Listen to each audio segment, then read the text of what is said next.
If you're an occupational therapy practitioner or fieldwork student working with older adults, let me tell you a little story about how the Learning Lab membership could help you be a more confident, competent, creative, and downright more effective evidence-based practitioner. Imagine that you're sitting at your computer on a Monday morning trying to figure out what to do with your patient to be effective, client-centered, and let's be honest, we just want to have a little bit more fun. Except you did that thing again. You went down the rabbit hole and spent all your time digging around on Pinterest and Googling, and you actually never really found what you're looking for again. So you end up logging into the lab, finding the exact treatment idea you're looking for, printed off the patient handouts, and even popped over to the exclusive group just to get some more feedback. Happy you're going to get back to doing what you want to be, treating patients, and are relieved by the thought that you don't have to waste your time and energy sifting through other information that may or may not be evidence-based. What's the bottom line? The Learning Lab is full of occupational therapy treatment ideas, resources, assessments, and support like nothing you've seen before. So join the Learning Lab today at seniorsflourish.com/Learning Lab. Welcome to the Seniors Flourish podcast, where it's all about helping occupational therapy practitioners disrupt the norm by throwing away the rainbow arc and being the best you can be when working with older adults. Welcome everyone to the Seniors Flourish podcast. My name is Mandy Chamberlain. I'm an occupational therapist and welcome to the show. Today we're going to be talking about intuition and spirituality and occupational therapy with my fellow online OT friend, Emmy Vadnais. So welcome, Emmy. I'm glad you're here today. Thank you so much for having me. It's an honor and a pleasure. Oh my gosh, this is going to be a really great topic because I am going to learn a lot because I fully admit this is not my strong suit. And so I love being able to talk with people who, it's their passion, right? And so I'm excited that you are able to share that with us. So Thank you. I'm really glad you're here. How's your day so far? Good? We good? Wonderful. I'm doing great. Yeah, it's I'm in Minnesota. It's springy. We've got some tulips coming up, and yeah, life is good. You know, I figured you were in Minnesota because I could hear the accent. Minnesota. I know. I'm originally from North Dakota, so okay. we're bonding over the upper Midwest accent here. Yeah, we'll say some oofdas for everyone. We'll say some outs and abouts. Oh yeahs. I do a lot of oh yeahs anyway. So I love it. I love it. Well, let's just start. You have so much to share. I'm so excited. Let's just jump in and let's talk about your OT journey, how you kind of found OT and what you're what you're doing today, because you have a lot going on, girl. It is true. There definitely seems to be. I'm one of those people who have a lot of interests and curiosity, which is probably why I became an OT in the first place. Yeah. Probably like a lot of occupational therapist journeys when sort of scoping out the healthcare professions. Once we realize we want to help people, it's like, okay, what profession do I want to do? For me, so I graduated in 1996 from St. Catherine University here in St. Paul, Minnesota. And I decided to apply to OT school because I did want to help people. Interestingly, when I look back, I was just reflecting on this the other day that I actually did have some leanings toward like naturopathic medicine, but there weren't any schools local here, and I just didn't want to relocate at the time. And the most holistic profession I knew about at the time was occupational therapy. And I really loved the blend of the mind-body-spirit connection. And I really love the creative aspect of it. So yeah, that's how I chose to do that. Oh, wow. And so let's just talk a little bit about what you're currently doing in OT practice. Sure. So yes. So I'm in private practice. I have been in private practice cumulatively for about 15 years. And my OT journey has been, a winding road, curvy, high peaks, low valleys, Yeah. Primarily because of just what I've been drawn to. So I actually specialize in integrative health, wellness, and prevention. And I teach continuing education classes to healthcare professionals. And I do have a private practice seeing clients, children, and adults. And I do work with seniors as well. And so that's, and integrative health is really a broad term. The National Center for Complementary Integrative Health, they have a great website if you want to learn more. I'm also been championing integrative health and occupational therapy practice, and I created a website and a social media, which is how we've connected the holistic OT community at holisticot.org. And so I'm supporting occupational therapists to bring in integrative health into their practice. And I'm grateful to connect with so many other therapists, because in my journey, what's formerly been known, I mean, it's now being called integrative health, integrative medicine, holistic health, but it's been formerly, people might have heard of it as complementary alternative medicine or alternative medicine. And so as we've seen more efficacy of many of these approaches, they have become more integrated, like yoga, meditation. They're getting more integrated into mainstream healthcare. And so there's really a need for healthcare professionals to be educated and gain the skills, because there's so many great ways that these approaches can help. The JCO has put out that they're looking for non-pharmacological approaches to pain, for example. And so these integrative health approaches, many of them can bring down pain and anxiety and stress levels naturally. And so, and I'm just passionate about getting it out to as many people as possible, because I've seen it in the hospital setting, in my own private practice, and skilled nursing, acute care, benefit people tremendously. Oh, I love that journey. How did you decide or to really integrate integrative health into your practice? Good question. So when I was a new OT, I did work in a skilled nursing facility. And when I graduated, you had to have about 5 years experience to really work in a hospital and work in a true rehab setting. And so I was gaining experience in a skilled nursing facility, and I love older people. But I think what was happening for me at the time is that I didn't get to see some of those successes that you would typically see in a true rehab setting of people actually being able to go back home. I was really doing end of life care, which I'm a big fan of that. And I think there's a strong spiritual component with that. But it wasn't just that, it was that the productivity standards were so high. And I think I was really young and naive and just new to the profession. Mm-hmm. And I quite simply burned out very early on. I learned it was interesting, from a couple physical therapists about something called energy healing. And I thought, wow, this is fascinating. So I did like this 2-hour after work continuing ed class one day, and they were talking about how you can impact somebody's health without physically touching them. And I thought, well, this is fascinating. There's these PTs who are very, we think of physical therapists, they're physical therapists. They tend to be very physically oriented, and that's good. And we need physical therapists. And so I became more interested in studying that. And I actually took a break from working as an OT, and I started taking classes in something called Qigong, medical Qigong, energy healing, at a health and wellness center just around the corner from me, where I was living at the time. And I absolutely loved it. And it works on the meridians of acupuncture. And there was an opening. I started working the front desk. Then I became the office manager of this holistic health and wellness clinic it was the first one in the Twin Cities. It opened in the 1970s. And so I really got a huge education on learning about what's now integrative health.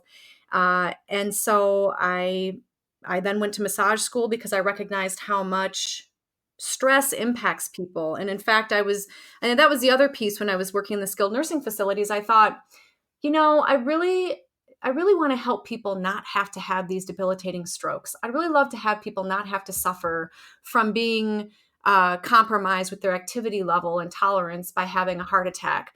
I really want to help people not have to have their limbs cut off or go blind because of diabetes. And I wanted to be on the preventative side of healthcare, which I'd learned about in OT school.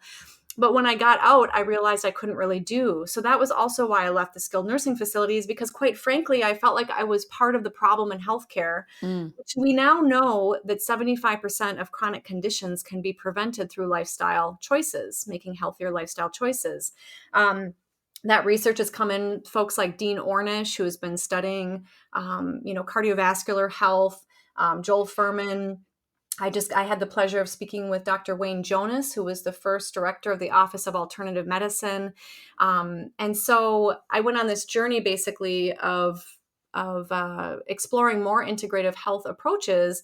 And then I became an integrative medicine practitioner when I worked in the what's now called the Penny George Institute for Health and Healing at Abbott Northwestern Hospital in Minneapolis, which at the time was a world leader through the Bravewell Collaborative, which was set up by Penny George and her husband, who was a former CEO of Medtronic. So they seeded the money for our salaries. Mm. And we worked with patients in the hospital who were suffering from pain and anxiety, who were not responding to medication. So these are people who, really we were all over the place, just had heart surgery, back surgery, even worked on women care, before women on bed rest. And what happened is that we were getting such good results that they brought in a researcher, and I was part of a research study on showing the efficacy of these approaches, things like massage therapy, energy healing. I'm also nationally trained in reflexology, music therapy, these different approaches. And in 15 to 20 minutes, we were often able to statistically significantly get the numbers down so that people could cope better, they could heal, use less pain and anxiety medications, and in some cases, go home more quickly. Wow. I know, especially when you can see the changes, you know what I mean? Like you can see it. That those are the things that Yeah. usually like so that piques that curiosity. It's like how can I integrate this more into my own practice? So I love that stuff. Yeah, and pain is such a huge problem these days. And the opioid crisis, a lot of these approaches can really help with pain reduction, pain management, and even getting to the root of what's causing the pain. And we now know that often psychological or emotional pain can go hand in Mhm. hand with physical pain as well. So going back to that time when I was new in this and really, my eyes wide open, learning all about holistic health and chiropractic and herbs and supplements and nutrition and all these things, that true holistic perspective is when so through the Qigong training, which means energy movement, it comes from China, it's traditional Chinese medicine. I was trained to actually work on the meridians and positively get the energy flowing without using my hands, physically touching somebody, without using an acupuncture needle. But that's what acupuncture does. It works on the meridians. So it's another way of working with the energy system. And we were taught not only to provide the chi emission, so chi being the life force or the energy, channeling universal energy to the person, we were also taught how to meditate and positively cultivate and get our energy more flowing and more healthy, because that energy, so in the meridians of acupuncture, acupressure, they actually connect to the organs within the body. And so I was learning a lot about meditation and having a lot of great experiences, and my intuition really grew at that time. And then I also met a woman, Betty Ann Ertwine, who became my intuition and spirituality teacher. And I started training with her because I was a person, which we all have capabilities, or we all do have our intuition. And I think it's something that is sorely needing to be cultivated with people so they can trust it more. And also having sort of sometimes referred to as paranormal experiences or psychic experiences, that these are actually, according to Dean Radin, who's the chief scientist at the Institute of Noetic Sciences, they're actually very common experiences for people. Not many people will talk about them, although we do see them in religion, people talking about Mhm. praying to God or their God, or hearing, communicating with angels or what have you, deities and so forth. And so in that context, it's very normal. And so that intuitive piece really served me because I was an occupational therapist, and I, went to Mhm. school and loved what I was doing, but I didn't quite know, how do I go forward when I see all these new ways to help people? And so it was really my intuition that I was taught to listen to. I was taught various exercises, and actually meditation is one of the main ways to cultivate intuition. And through those darker times in my life, having had really experienced burnout early on, having my own symptoms of anxiety, depression, maybe even a little bit of PTSD or trauma around that experience, it really helped me heal that. And it also helped me to know and navigate what choices to make going forward in my life, but also professionally, as a healthcare provider, to make the best choices when, what I was doing, and even what I'm doing now, I think is still considered by a lot of people new. Mm, It's starting to become more accepted. I mean, yoga and meditation is more mainstream, and Reiki is right. getting, and energy healing is getting more popular. Aromatherapy. I just saw that there's an essential oil company that just got a contract, I believe, with Blue Cross to Oh, bring in aromatherapy. And so it's happening, and I'm grateful that I've been a part of helping bring this forward. But it hasn't. How do I want to say this? Because it hasn't been as accepted, it's been something that I've just kind of had to listen to my own inner knowing, my own inner guidance, connect with my own spirituality to support me going forward when I haven't always had that externally. yeah. Yeah, and it's just like you were talking about the mainstream. It's definitely becoming more aware, and once it becomes more aware, then there's more research, and it just you can integrate it. I feel like a little bit more, not more successfully, but necessarily. I think more. There's a little bit more quote buy-in for some people who are more skeptical. So Yeah, let's back up a little bit and talk about like how do you define intuition? Or how do you sure. define spirituality and how do they kind of like how are they intertwined? How do they go together? Sure. Yeah, yeah. Um, I just want to also add that I feel like intuition has actually helped me to have a more personal experience with my spirituality. Mm, And so I just want to, before I forget that piece, yeah, I mean, I think that intuition, some of the definitions that you might see is that it's being able to know something without, quote, conscious reasoning, without maybe logical understanding. And so as OTs, we know about interoception and all the senses that we have. And so intuition is really something that we can perceive, that goes beyond just logical thought. mm, And so I think that, my mm. my vision is that intuition would be taught in the schools and in universities as much as logic courses are taught. Now, I don't think they're mutually exclusive. In fact, I think they can both work together, and I think we need both. But I think that it's a skill, that an inherent ability that we're all born with that is often underdeveloped. And, it's a simple example is like, no, hearing the phone ring and you immediately know who it is, or you have a dream about something or someone and you call that person and say, "Hey, I had this dream, and in this dream you were really feeling sad and down. How are you today?" Mhm. And your friend is like, "You know what? I'm sad and down. Thanks for calling." Yeah. So it's those little things that we have, that knowing within us, that that we can't say as A, B, and C. And I think that since our, you know, um, there's been a lot of development in more science and technology, which is important. I think some of these natural abilities have been sort of pushed aside. And I think that with the struggles that our world is going on with an ecological crisis and all of the fighting, that the more that people can connect back with their inner knowing, intuition, trust that can support us going forward. It can also cultivate a sense of compassion for yourself and others. And how I think it connects with spirituality is that it very much can help a person to connect with their own truth, their own, belief system. And when we get into an intuitive state, it's very connected to our heart. People say follow your heart. That's also another way to think about intuition. Mhm. Um, and being able to connect with love and that state of grace and compassion.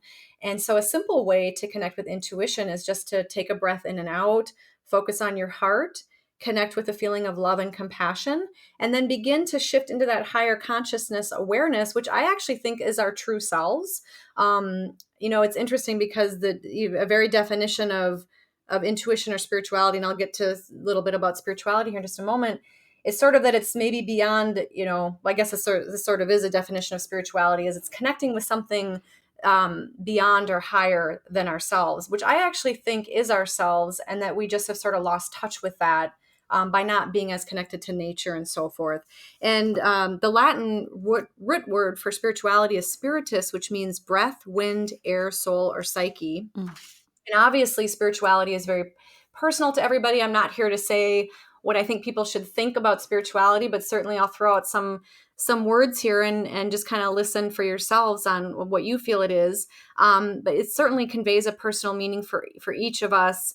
And it can be, a connection with something greater, or maybe our true selves.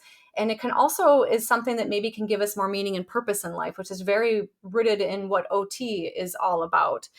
There's actually a little definition I'd just like to read that's from the OT practice framework. And it says that spirituality is the personal quest for understanding answers to the ultimate questions about life, about meaning, about relationship with the sacred or transcendent, which may or may not lead to or arise from the development of religious rituals and the formation of community. Wow. It's always one of those things that we know that sometimes that we should be addressing. Do you know what I mean? Like, we're like, okay, OTs were, quote, holistic. We should be, like making sure we ask about all sorts of areas of life. Let it be, ADLs, IADLs, but then everything, including spirituality, some of those uncomfortable topics maybe for some people, or sexuality, or like it's trying to look at the person holistically. But it's in our practice act. It's something that we should be addressing. Why do you think that sometimes it's not something we address? Or I'm just like, why isn't it something that we are focusing on, or making it just a part of our natural maybe evaluation? Because a lot of us, as are not in private practice, or this integrative health is not our main focus of practice. So why aren't we doing this like we should? Good question. I certainly don't know for sure, but you're asking me, I'll give you some of my impressions. And by the way, whether an OT practices or is trained in or has skills in integrative health or various integrative health components, spirituality, I think, is something that absolutely, as OTs, I think it's good to at least touch upon in the evaluative process me too. at the beginning of working with somebody. And I think, my personal opinion, well, a couple thoughts. I think that occupational therapy is such a broad profession that I think that to encompass everything that we should, tick the boxes on everything to evaluate somebody can sometimes feel cumbersome. That being said, I think we can do that. And I think that it doesn't have to be complicated. It can be very simple as, what are your spiritual or religious practices, if any? Are you just kind of like the Canadian Occupational Performance Measure, which is a great evaluative tool. How satisfied are you, with your performance with that? Do you have anything that you would like to improve upon around that? And so I think that the other piece is that, couple things. I think that OT has gotten very relegated to just basic activities of daily living in a lot of clinic settings, or more of your traditional healthcare settings versus like private practice or outpatient or community based. And I think that's good, but I think that what's happened is that culturally in healthcare, the PTs, the nurses, the physicians, we can sort of get pigeonholed into just ticking the boxes on dressing, grooming, bathing, feeding, which are important, and I certainly respect that. However, there is research that if a person does have their spirituality addressed, that they can have better health outcomes. There can be better rapport between you as a clinician and your clients. It could open up a way for a person to touch into their values and beliefs, where they can draw strength from, so that they can actually engage in those activities of daily living in a more meaningful way. And so, when we think about why do people engage in spiritual or religious rituals or practices, you'll probably get varied responses, but most people want to feel a greater connection. They want to feel love. They want to feel that they have a power and ability. They want to feel safe. And so these are all really critical factors when we're working with somebody who, maybe just had a spinal cord injury, whatever they're dealing with, they're coming to us, as most OTs know, because they probably just went through a traumatic experience, and it's probably still ongoing. They might be facing another surgery. If they've had a stroke, they're at a risk for another stroke and things of that nature. The other piece that I think might be why spirituality is not often addressed by occupational therapists, like you mentioned, sexuality, I think is because there is such, has been historically in some places. Now, here in the US, we do have, we do have more of a support around practicing our beliefs, but there's literally been wars over religions and spirituality. Mm-hmm. There have been groups who have tried to co-opt and say that these other groups are bad because they don't believe the way that that group believes. Land has been stolen in the name of certain deities or gods and religion. Mm-hmm. And so I think it really brings up a potential uncomfortable place for people, just like how I think we need to be culturally sensitive and respectful of others. I think we need to be with religion and spirituality. And I think, quite frankly, not everybody is. Mm-hmm. I think people have some hardcore judgments of other groups of people. Not all people, but I do see that happening. And as clinicians, we need to be neutral, be non-judgmental.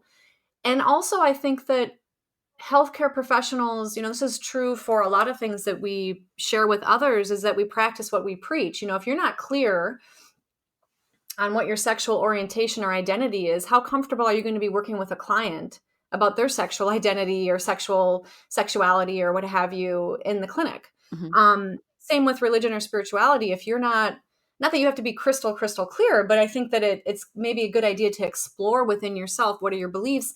And even if somebody identifies as being atheist, it's important to respect what somebody else believes as supportive in their life, because it is very real for them, and it can be a place that they can draw on for strength. Mm-hmm. Yeah, I think it's one of those things like, I think it's one of those things sometimes that it's one of the along the lines of not feeling like you know what to do. Like you're trying to be like neutral, but then Sure. someone's talking about maybe a spiritual practice or a religion that you have like no context of. And so it's almost like you don't even know what to say or how to, support them. You just Sure. feel like, okay. And that's why I think some of those like open-ended questions that you suggested are Yeah. good, because it kind of opens the door for them to express how they feel or what do they use in their lives. But then also I Right. kind of feel like it's like, okay, I'm going to open the door. I'm going to ask about this, and they're going to talk about something that it's very unfamiliar to me. And then I don't know, what do I do with that information? Do you know what I'm saying? Sure. Yeah. And I think sometimes those are the things where it gets a little uncomfortable. You're like, okay, I know this is something that's important to people and I want to make sure I'm touching on it. But it's like, what do I do with the information that they're giving me and they're sharing with me and that they obviously need? So, Yeah. do you have any suggestions on that? Yeah, I do. I think that's a really good point. Absolutely. And right. So I think as practitioners, as whenever there's an area, I mean, we're all learning, right? I Always. teach classes, but I'm still learning. I'll forever be learning. Take a class. And yeah, I can definitely give you some suggestions here now. There's the Center for Spirituality at the University of Minnesota has a spirituality and healthcare module for providers. And so if you want to Google that, you can check that out. And that's where some of these suggestions I have here, where I got this resource from. And so, I think it is just asking. So sure. So once you get information about what's happening for a client around this, just like anything, when we are not aware then of something that might help a person, maybe they could help educate you, or you could find other resources around the particular religion or spiritual practice, or find resources in other people to help them with whatever their goals are around it. But some simple questions that don't even have to get into certain religious or spirituality beliefs could be very simple, because your client could be struggling with questions of, why am I sick? Right. What's the purpose or meaning of my pain or suffering? Will I live or die? And will you respect my beliefs? Right. And so I think, a question could be something like, what are your sources of hope, strength, comfort, or peace? Because it could be animals do that for them. It could be going out in nature. I mean, it might not be a particular organized religion. Right. And so I think just asking those questions, so it's maybe finding, if it is nature for the client, are they able to get in nature as much as they want, or do they have a goal to get back in nature? Is there an activity that they'd like to do in nature they're not able to do now? And so that could build maybe a longer term, short-term goal in your plan of care. Mm-hmm. Some other questions could be, what are your spiritual beliefs or religious practices? Are you part of a religious or spiritual community? What spiritual practices do you find most helpful personally? Do you meditate or pray? What gives you meaning or purpose in life? I mean, that's a big Yeah, one, right? that's a big one. These are just simple questions that can open up and really a great, I think it's a great conversation starter and rapport builder with your client. And I'm also a big believer that our clients come to us for a particular reason, meaning that I think that we also I learn in every therapeutic session and encounter with a person I'm serving. Mm-hmm. So by having these discussions, I think you can also grow as a person yourself, which is really a beautiful part of being a practitioner as well. And then the other thing you could ask is, would you like support connecting to your spirituality or religious community if they have one? And are there any specific practices or restrictions I should know about in providing your healthcare? Great questions. I think the other thing is like people are really open to, in general, what I have found over the years, people are really open to helping you learn, right? They if it's an Mhm. important part of their life, like they a lot of times are really excited about, sharing something with you. So some of those Mhm. questions about, specific practices or restrictions are important for you to know, but most people don't find it like awkward or uncomfortable. They're like, this is me and this is what I need. And it's a Right. little more uncomfortable usually on the practitioner side versus the person that you're asking. Right. I mean, I think because people are like, yeah, you're asking this, I'll be happy Yeah. to share. Yeah. And I think that I certainly don't want to have anybody get the impression that I think that you should address this if you're not comfortable. I Right. think it's good to at least ask, do you have any spiritual or religious practices? Is there anything that I should be aware of, Right. as we work together? I think that's a very basic And question. important. Yeah. And I have on my client intake, what gives you meaning or purpose in life? Because that is really powerful too, to see what motivates them. And with really depressed people, you can actually really spot depression easily because they might really not have much to say in that department about meaning and purpose in life. And you might be able to help them regain meaning and purpose in life. Because I used to rent an office at a grief center, and whenever anybody goes through any significant loss or grief, which most of our clients are in the process of or Hmm. have, or potential or in the fear of having even more, is that their values and their beliefs come up to be re-examined, or something that they might have believed prior.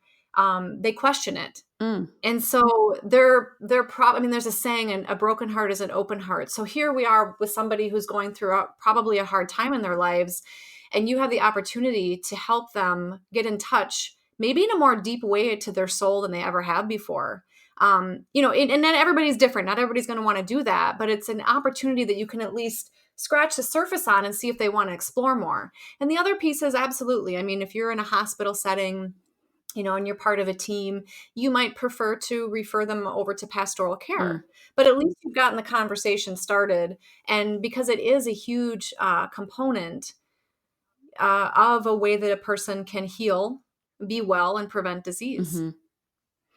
Yeah, no, that's exactly right. Because, depending on where you're working and or you're doing home health, right? Or you're Mhm. in maybe a smaller facility where they may not have um, like clergy or some kind of pastoral guide to help that. I mean, having that Mhm. conversation open, and then you can help them find the resources they need. Maybe they need, they have someone that they know that would be a good connection that they haven't reached out to because they are going through such a big, these life-changing processes, Mhm.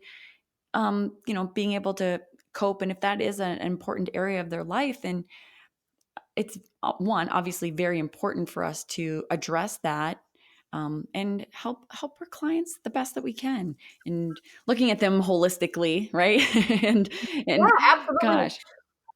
And it makes me think of, with the population, as people, well, if somebody has a car accident, or they have some type of health, maybe their heart stopped in surgery, maybe they were resuscitated, near death experiences also occur. Or there's something called spiritual transformative experiences, where they've maybe had a visitation by a former loved one, or they've had a near-death experience, or they recognize that as their health is changing, that they are going to be transitioning from this incarnation and this life here on this earth, and that they might be thinking about how that transition is going to go. And there's actually, I believe that people who are more accepting that they are going to die, meaning leave this physical body and wherever we go, or maybe it's the end, or maybe wherever we go after, actually do better with the transition of death than those who have not accepted that they're going to die. Meaning that people who have not accepted it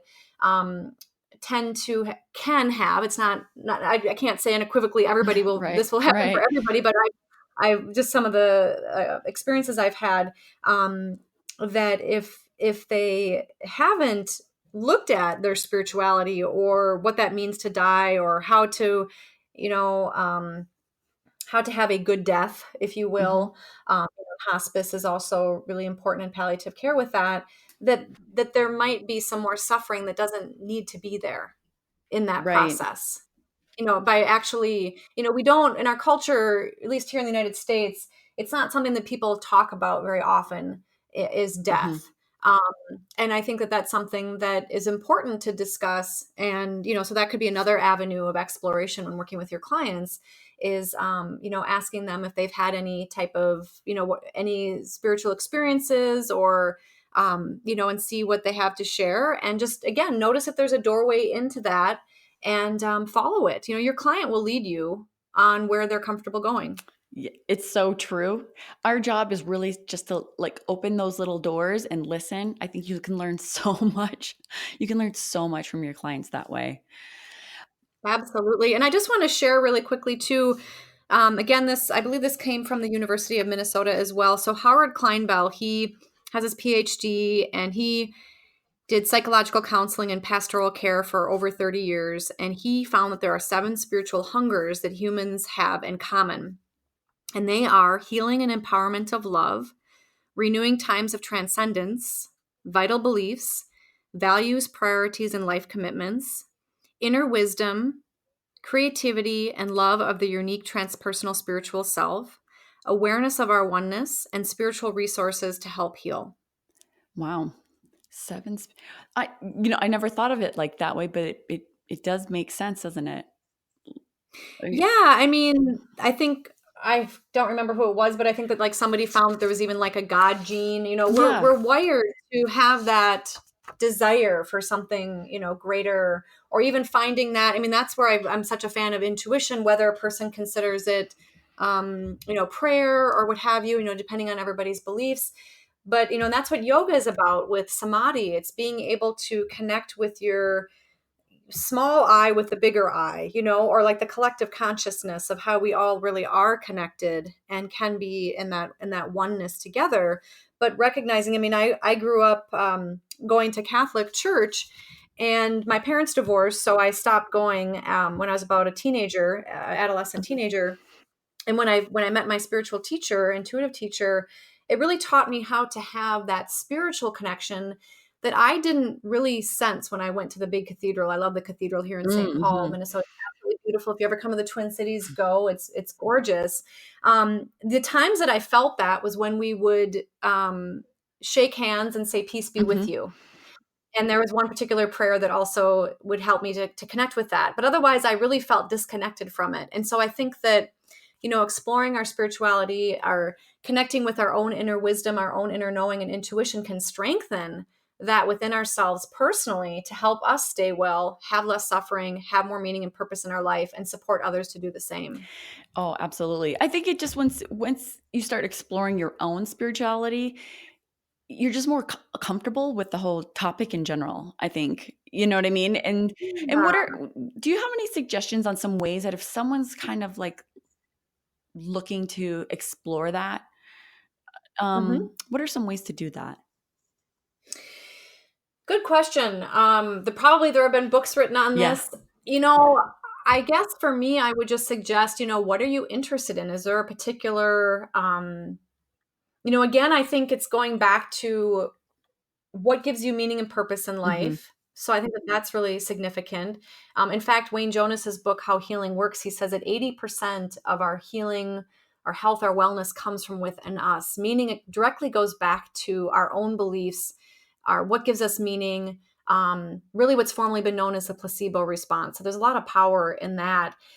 I would say that if you have any particular, you don't have to, but if you have any leanings toward any religious practices, or if you're always like, I've always wanted to kind of learn about Buddhism or Hinduism, or what is Judaism all about, or what is mysticism?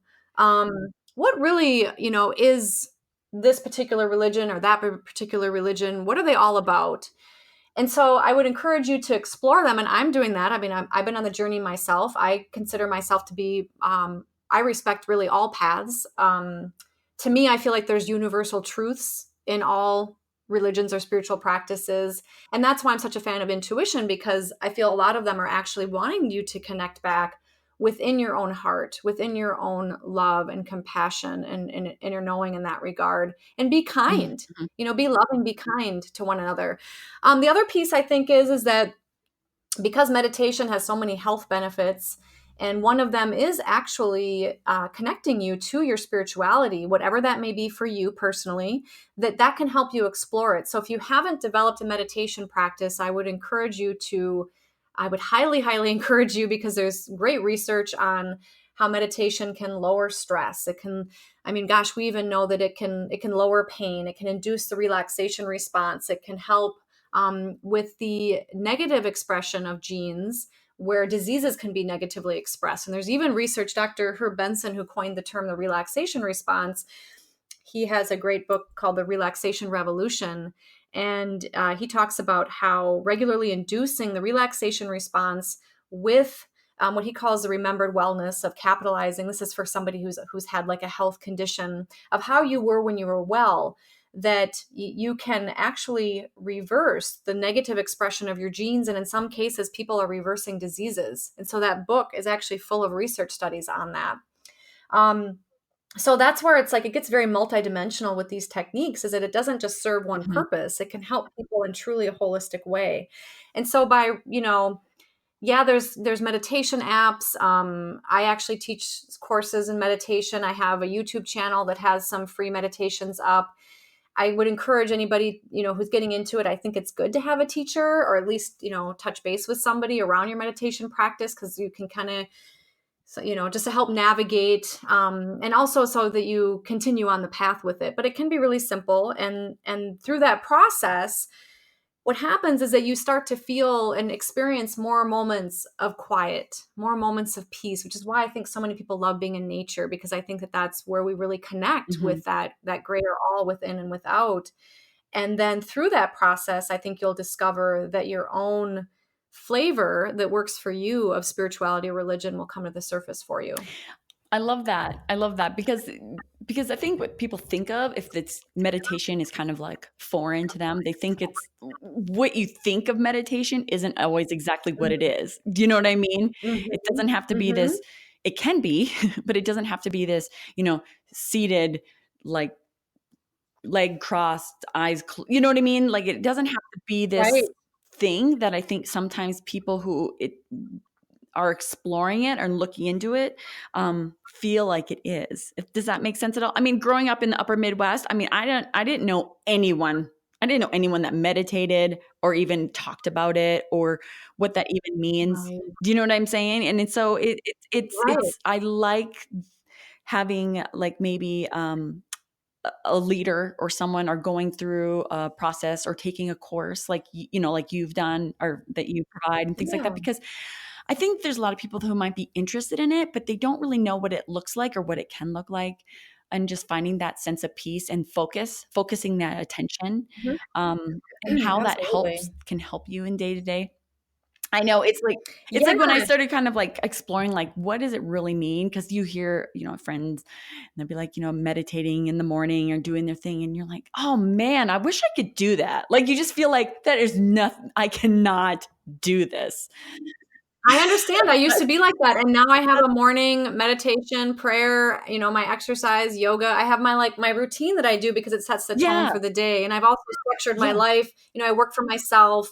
I don't have to do the commute to Minneapolis like I was doing. So, I have a natural organic garden where, I work from Mhm. home. So I've created my life, but I don't think you have to have that.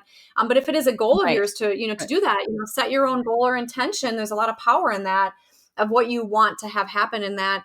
And also, you're right. I mean, there's so many different forms of meditation. You're right. It is focused attention. Sometimes I think the deterrent that happens for people is they think, well, I just can't quiet my Right. mind. Well, don't worry about that, because you just need to have an oh well attitude and bring your attention back what you're focusing on. And even if that happens 100+ times, and it will happen, it'll happen less often in time, and different days you'll have different experiences with it.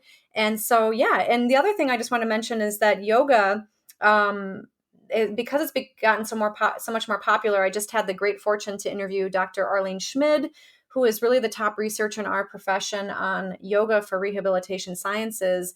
And when yoga can help with, so many physical, mind, body, spirit, all these aspects. But what happens after a person does the asanas or the physical postures, you start to develop that meditative state of consciousness.